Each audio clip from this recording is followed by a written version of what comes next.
అర్జున్ కి ఏమీ తోచడం లేదు. కృష్ణ నీవే ఏదైనా ఒక దారి చూపించని అర్థించాడు. అయ్యో దుర్యోధన, ఎంత పని చేశావు. నేను నిన్ను నగ్నంగా రమ్మని చెప్పాను కదా. ఇప్పుడు నీ శరీరం వజ్రాన్ని మించిన దృఢత్వాన్ని సంతరించుకుంది, కానీ నీ కటి ప్రదేశం తొడలు మాత్రం బలహీనంగా ఉండిపోయాయి. అంత చెప్పినా ఎందుకు ఇలా చేశావని అడిగింది. దుర్యోధనుడు కృష్ణుడు ఎదురవుట, తనను గేలి చేయుట, తనకు సిగ్గు అనిపించడం గురించి చెప్పింది. గాంధారి వెంటనే బాధతో కృష్ణ ఇంత పని చేశావా అని గట్టిగా అరిచింది. ఇది జరిగిన విషయం అంటూ కృష్ణుడు అర్జున్తో చెప్పాడు. అదే సమయంలో బలరాముడు కూడా అక్కడికి వచ్చాడు. దుర్యోధనుడు భీముడు ఇద్దరు బలరాముని శిష్యులే.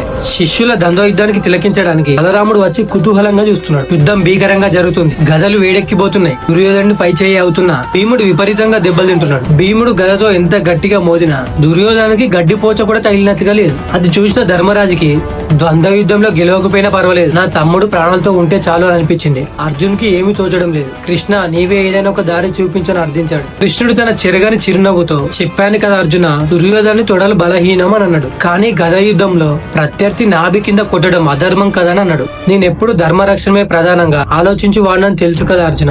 అలాంటి అధర్మం చేయమని నిన్ను ఎవరికైనా చెప్తాను. తదుపరి ఆలోచన అమలు చేయాల్సింది ఏమిటి అన్నది నీవే నిర్ణయించుకొని కృష్ణుడు అన్నాడు. ఒక పక్క దుర్యోధనుడు రెచ్చిపోతున్నాడు. భీముని చూస్తే శక్తి తగ్గిపోయి ఇంకా మరణానికి ఇంకెంత దూరంలో లేడనిపిస్తుంది. దుర్యోధనుడు చేసిన గద యుద్ధానికి భీముడు ఎగిరి 20 అడుగు దూరంలో పడ్డాడు. నోటి నుండి, ముక్కు నుండి, చెవు నుండి రక్తం గారుతుంది. కాచుకో భీమా, ఈ దెబ్బతో నీ పని అయిపోయింది అంటూ దుర్యోధనుడు భీముని వైపు గెలుపు తనదే అనే ధీమాతో నెమ్మదిగా అడుగులు వేస్తున్నాడు.